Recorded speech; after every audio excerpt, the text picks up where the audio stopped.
بسم اللہ الرحمن الرحیم. اظہر علی ہوں اور آپ دیکھ رہے ہیں ڈیلی میدان. ناظرین، پاکستان اور افغانستان کے تعلقات ہمیشہ سے تنازعات کا شکار رہے ہیں. کبھی پاکستان کی جانب سے افغان گورنمنٹ کے لیے گلے شکوے سامنے آتے ہیں، تو کبھی افغان جو انتظامیہ ہے وہ اس طرف سے بھی پاکستان کے حوالے سے گلے شکوے سامنے آتے ہیں. حالیہ دنوں میں بھی ایسی ہی صورتحال کا سامنا ہے. ایک بار پھر حکومت پاکستان نے ایک الزام عائد کیا ہے کہ جو افغانستان میں اس وقت جو برسرکردار طالبان ہیں، ان کے پاکستان کے جو ایک ازلی جو پڑوس میں جو ایک مخالف ملک ہے، جو ایک دشمن ملک سمجھا جاتا ہے، جس کو پاکستان میں انڈیا کے ساتھ ان کے مراسم میں ان کے قربت میں اضافہ ہو رہا ہے، اور جس کو پاکستان اپنے لیے ایک خطرے کے طور پر لے کے لوگوں دنیا کے سامنے اس کو پیش کر رہی ہے. دوسری طرف پاکستان کے جو ایک ملیٹنٹ تنظیم ہے جس کو ٹی ٹی پی کہتے ہیں، ان کے حوالے سے بھی پاکستان نے یہ الزام عائد کیا کہ ٹی ٹی پی کے بھی انڈیا کی حکومت کے ساتھ تعلقات میں اضافہ ہو رہا ہے. تو یہ سب ایسے صورتحال پہ ہے کہ جب انڈیا کے ساتھ بھی پاکستان کے تعلقات میں کشیدگی انتہا کو ہے، تو نئے اس صورتحال کے حوالے سے کیا اس کے اثرات ہوں گے خطے پر، پاکستان کے عمومی امن و امان کی صورتحال پر یا پڑوسیوں کے ساتھ تعلقات میں. اس حوالے سے ہم سینئر تجزیہ نگار شمیم شاہد کے خیالات جانتے ہیں. Thank you sir. جیسے کہ میں نے اپنے کوشچن میں بتایا، افغانستان کے حوالے سے پاکستان کی جو حکمران جو طبقہ ہے ان کی طرف سے ایک جو پیغام آیا ہے، ایک ان کا ایک بیان آیا ہے کہ طالبان ہو یا افغان طالبان ہو یا جو پاکستان کے جو ٹی ٹی پی ہیں، ان کے انڈیا کے ساتھ تعلقات میں قربت میں اضافہ ہوا ہے. آپ کیا سمجھتے ہیں اس حوالے سے؟ شکریہ جی. اظہر صاحب، بات یہ ہے کہ اس میں کوئی شک نہیں ہے کہ پاکستان کو اگر افغانستان کے ساتھ دشمنی یا محاذرائی یا کوئی شکوک و شبہات پر جو ماحول ملا ہے تو وہ وراثت میں ملا ہے، اور وہ برطانوی جو نوآبادیاتی حکمران تھے یا جو سلطنت تھی انہی سے ملا ہے. اور اس کی اصل وجہ یہ ہے کہ برطانیہ کے سامنے تاج برطانیہ اس کو اسی وقت کہتے تھے.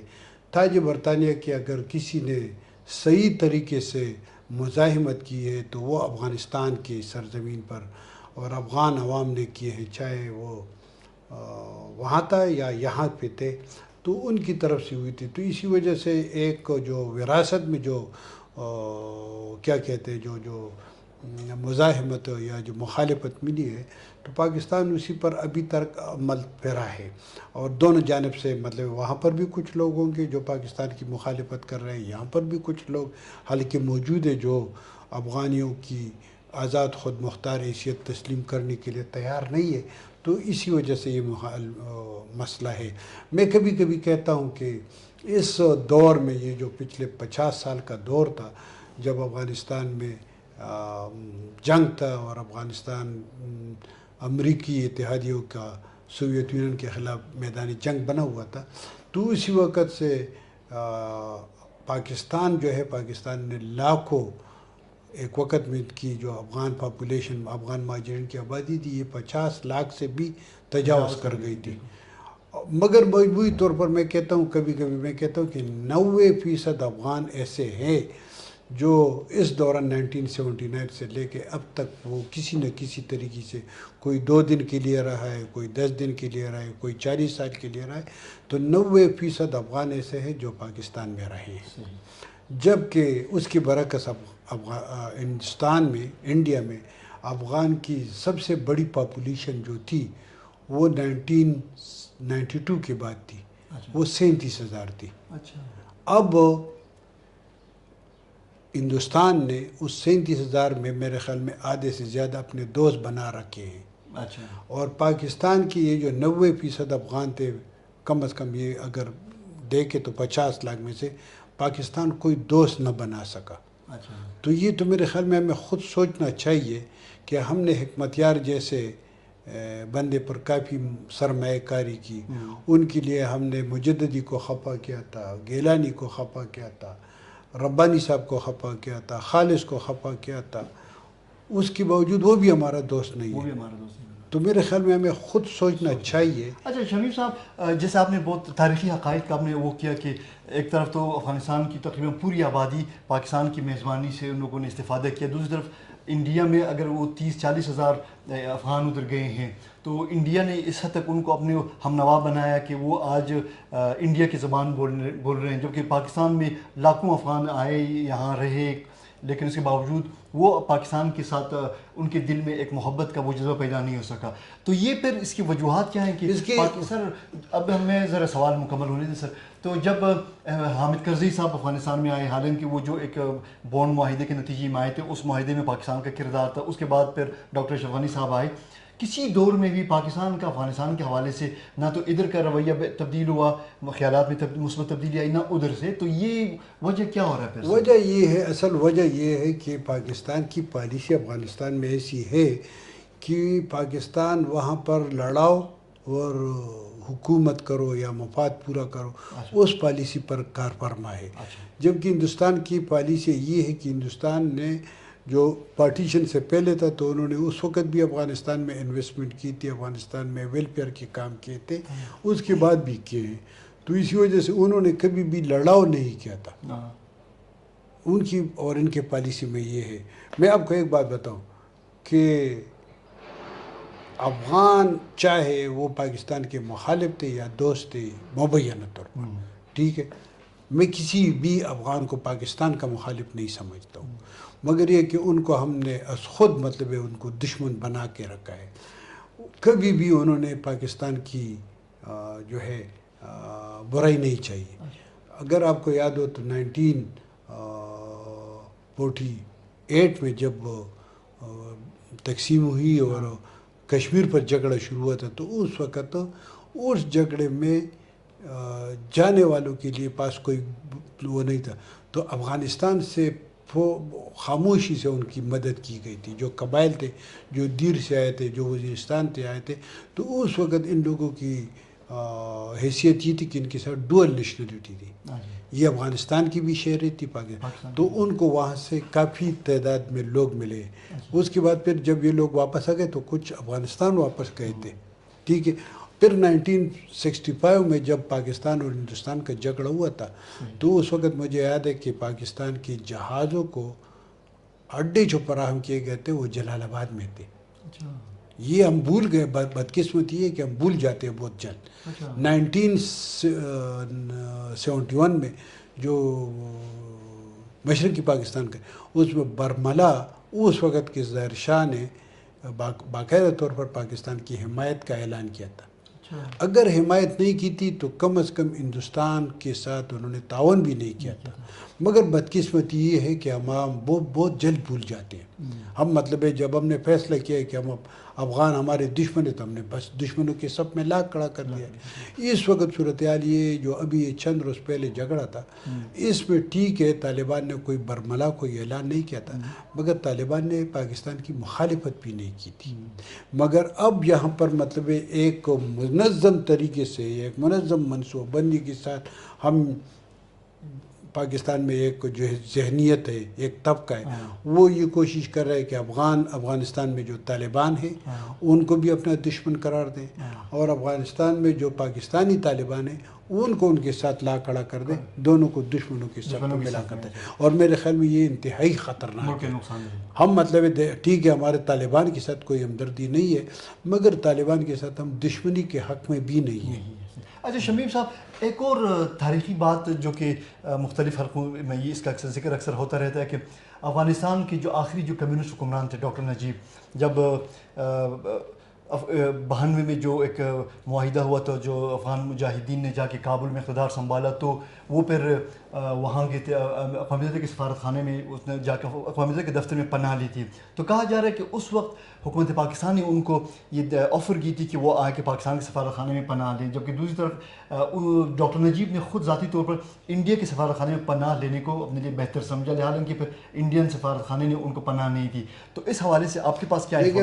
میں ان جو مجھے جہاں تک معلوم ہے اس وقت، چونکہ میں افغانستان کے ساتھ بہت کلوز تھا، ڈاکٹر نجیب صاحب کے ساتھ میرے کئی ایک ملاقاتیں ہوئی ہیں، میں ان کے خاندان کو بھی جانتا ہوں، سب کچھ مجھے معلوم ہے. اور میں اس بات سے بالکل اتفاق نہیں کرتا کہ انہوں نے ہندوستان کہ سفارت خانے میں پناہ لینے کی کوشش کی تھی. چونکہ ڈاکٹر نجیب نے جو پاور ٹرانسفر کا فیصلہ تھا وہ انہوں نے بینان 7 اقوام متحدہ کا ایک خصوصی نمائندہ تھا, اس نے ایک پیس پلان کیا تھا. اس پیس پلان کے تحت تقریباً 35 ممبران پر مشتمل یونائٹڈ نیشن نے ایک کونسل بنایا تھا اور پاور اس کو ٹرانسفر کرنا تھا. تو لہٰذا ڈاکٹر نجیب نے یہ فیصلہ کیا تھا کہ وہ ان لوگوں کے سپرد کر دے گا ٹرانسفر پاور, چند دن وہ کابل میں رہے گا اور پھر وہ باہر جائے گا. یہ اس نے بالکل, یہ مجھے پتہ ہے. مگر بدقسمتی سے ایسا ہوا کہ جب بینان 7 نے اس منصوبے پر عمل درآمد کے لیے بات چیت شروع کی, بہت زیادہ لوگوں نے افغانستان کے سوائے گلبدین حکمتیار کے باقی جتنے بھی جہادی تھے وہ اس پلان کے ساتھ متفق تھے. وہ بھی متفق تھے, تمام متفق تھے سوائے گلبدین. اب جب گلبدین مخالفت کر رہا ہے تو اس کا مطلب یہ ہے کہ پاکستان نے بھی اس وقت بظاہری طور پر تو وہ حامی تھا مگر اندرونی طور پر وہ تیار نہیں تھا. تو اس کا مقابلہ کرنے کے لیے چونکہ ایران بھی ایک فریق تھا, ایران نے ہمیشہ ایران کے جو تعلقات تھے وہ بابر کارمل کے ساتھ اچھے تھے, ڈاکٹر نجیب کے ساتھ اچھے تھے, گیلانی صاحب کے ساتھ, ربانی صاحب کے ساتھ اچھے تھے, اب بھی طالبان کے ساتھ اچھے. تو اس وقت تو ایران نے ایک پروگرام کیا تھا بلا واسطہ طور پر مشہد میں, جو افغان رہنما تھے جس میں احمد شاہ مسعود تھا, رشید دوستم تھا, نادری صاحب تھا, جنرل مومن تھا.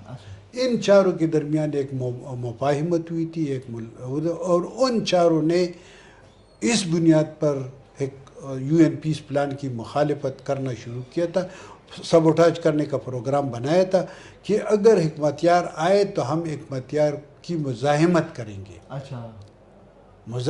گے.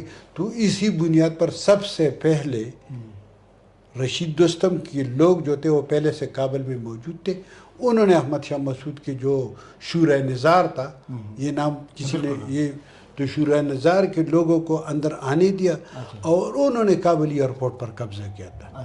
ڈاکٹر نجیب بالکل اس نے کابل ایئرپورٹ جا کر, جس وقت تو یہ 16 اپریل تھا, 16 اپریل 1992, تو جس وقت انہوں نے یہ فیصلہ کیا, اس سے پہلے 16 اپریل کو انہوں نے مزار شریف میں جشن منایا احمد دوستم نے, اور پھر جب یہ کابل آئے تو وہ کابل رات کے وقت انہوں نے جانے کی کوشش کی, مگر جب کابل ایئرپورٹ پر اس کی مزاحمت ہوئی تو وہ سیدھا آ گیا یونائٹڈ نیشن کے دفتر. وہاں پر اس نے پناہ لی, وہ کبھی بھی ہندوستان کے سفارت خانے میں نہیں گیا. یہ بدقسمتی یہ ہے کہ یہ پاکستان کی ایک مخصوص ذہنیت کا پروپیگنڈا ہے. اب انہوں نے کیا کیا ہے, اب دیکھو, اب وہ ڈاکٹر نجیب کو بھی ہندوستان کا دوست سمجھتا ہے, اس سے پہلے ربانی صاحب کو بھی سمجھتا تھا, حامد کرزئی کو بھی سمجھتا تھا, اشرف غنی کو, اب انہوں نے طالبان کو بھی اس میں شامل کیا, یہ افغان طالبان جو ہے. بدقسمتی یہ ہے کہ ہم اپنی ناکامیوں کے بجائے دوسروں پر الزامات لگاتے ہیں. میرے خیال میں افغانستان کے بارے میں پاکستان کی پالیسیاں 1947 سے لے کے اس وقت پالیسی جو تھی وہ خان قیوم اور سردار عبدالرب نے نشتر نے افغانستان کے لیے بنائی تھی. ٹھیک ہے, تو اس پر کسی اور وقت میں ایک تفصیلی بات کریں گے. اس وقت انہوں نے دونوں نے جو کچھ کیا تھا وہ کچھ اور تھا. ٹھیک ہے, اس پر بھی میں کسی وقت بات کروں گا. مگر ابھی تک جد یہ حمید گل تک, حمید گل سے پہلے اختر عبدالرحمن تک, جنرل یوسف تک, جنرل فیض تک اور اب تک, یہ تمام پالیسیاں ناکامی کے بعد ناکام. اور اگر کوئی میری اس بات پر یقین نہ کرے نا تو میجر عامر صاحب سے پوچھ لے کہ ڈاکٹر نجیب کس طرح مطلب انہوں نے اقتدار حوالے کرنے کی کوشش کی تھی اور کس طرح اس کو ناکام بنایا گیا. تو یہ تھے وہ چند تاریخی حقائق جو کہ پاکستان اور افغانستان کے تعلقات کے حوالے سے پاکستان میں ایک جو مخصوص لابی ہے جو کہ ہمیشہ افغان عوام کو یا افغان گورنمنٹ کو پاکستان کے مخالفین کے صف میں لا کڑا رکھنا چاہتے ہیں, تو ان کی ذہنیت کے حوالے سے کچھ تاریخی حقائق تھے جو کہ شمیم شاہد صاحب نے ہمارے ناظرین کے لیے بیان کیے. تو ہم امید کرتے ہیں کہ مستقبل میں بھی پاک افغان تعلقات کی اہمیت کے پیش نظر اس موضوع پر ہم گفتگو کرتے رہیں گے. تب تک کے لیے ہمیں اجازت دیجیے. کیمرہ مین عامر الہی کے ساتھ اظہر علی, شمیم شاہد کو اللہ حافظ.